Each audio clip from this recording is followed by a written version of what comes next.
Yeah, she was my only granddaughter. She was 3 years and 6 months. She was my daughter's first child, and uh,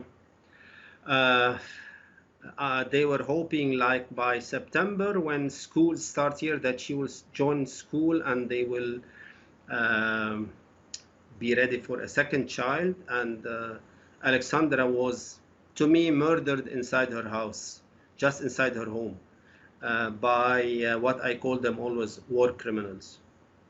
First of all, I will remember her for life, not because she's my granddaughter, because she was a fabulous child on all levels.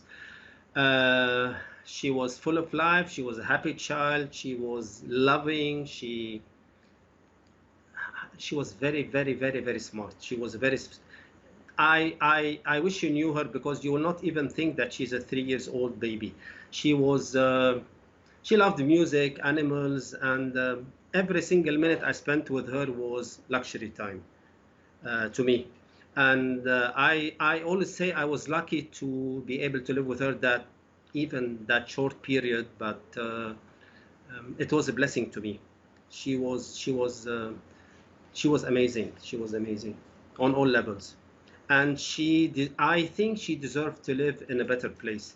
I mean, in a better country with better leaders. With children of Lebanon don't deserve this. We've been suffering from this since 1975. Alexandra is not the first, and I hope she will not. She will be the last. I don't know. I don't know. In my opinion, it could have been avoided in any way in a scenario, Olivia. If it was a mistake, that's horrible. If it was caused by the presence of war criminals on, I will not even call them leaders, all over those years, it's also a blame. So in any scenario you put it, it's a blame because Alexandra is a child like 5,000 innocent victims who know and don't give a shit about politics, about the Middle East, about what happens. They just want to live in peace, and they don't even give you peace inside your home. So if it's negligence, it's a catastrophe. That's a crime to me. And if it's a result of criminal minds who have been running this country, who are the same people who led the negligence, it's the same. It's the same result. So in any case, it's a crime to me. My daughter already had this deadline of end September to see how things will move forward, because we've been suffering and going through a critical period since last October 2019 until now. It was not just because of this explosion, economical, safety, whatever you want. So they were already planning to move to Montreal by the end of September, and unfortunately happened this explosion before that. Uh, they were inside their home. My wife, her husband, and a friend, and Alexandra was playing, like all kids do, inside the house.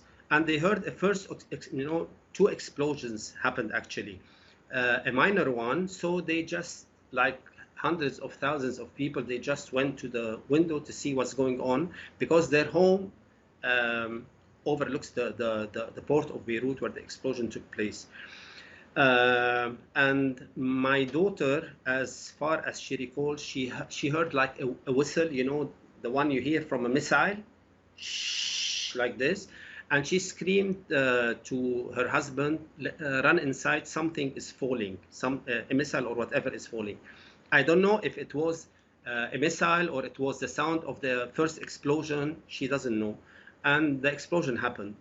And she put Alexandra on the ground trying to hold her, but the power of the explosion, which they say was the third in so far in the world after the nuclear explosion of Japan.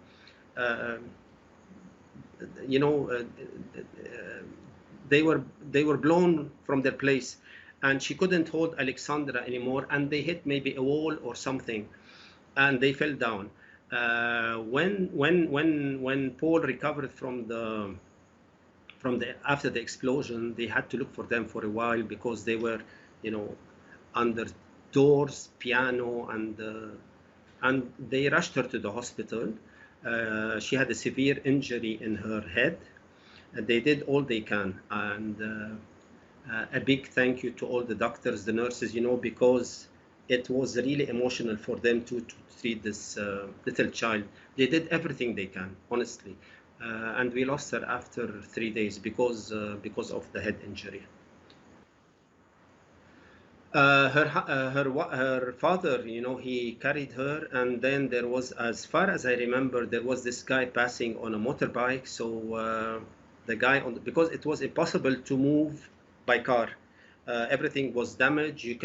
I told you I live in Brumana, which is like 45 minutes away from Beirut, and I went down when I knew what happened. I couldn't reach.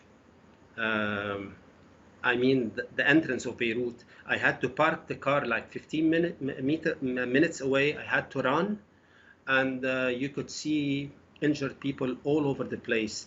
Um, Hospitals were damaged completely, and they were treating people, giving them first aid just on the roads of Beirut. It was terrible.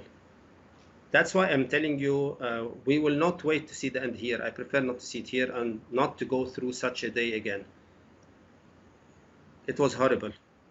It was one of the worst. It was probably the worst experience and the worst days of our life here in Lebanon. At least for us. Maybe it was the case for other people during the past years, but when tragedy hits you, it's something different.